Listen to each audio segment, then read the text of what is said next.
And communities across the nation and right here in Missouri are hosting vigils and prayer services to honor victims of the Buffalo shooting. ABC 17's Erica McGuire is live from the Boone County Courthouse after attending that tonight.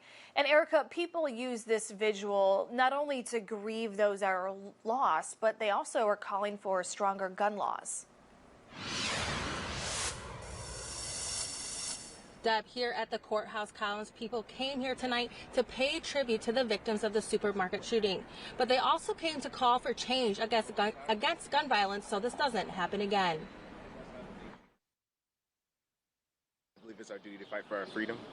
There were emotions of anger, sadness, and shock felt at the Boone County Courthouse columns tonight. People gathered to honor and mourn the victims of the racially motivated shooting that left 10 people dead and 3 wounded at a Buffalo, New York grocery store. Shown here are the 10 people who lost their lives Saturday as they were going about their day at Tops Supermarket in a predominantly black neighborhood. The youngest, 32-year-old Roberta Drury, went to the store to buy food to make dinner.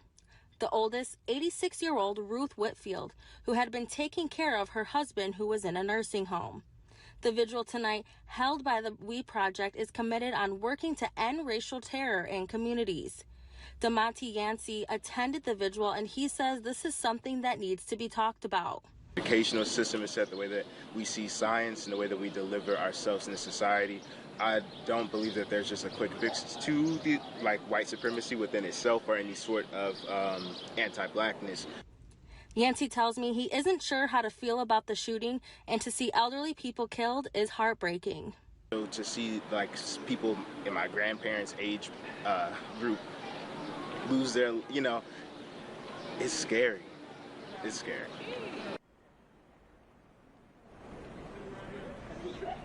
Now, the Department of Justice says that there were over 8,000 hate crime incidents reported in the U.S. in 2020, and 61% of those incidents were racially motivated.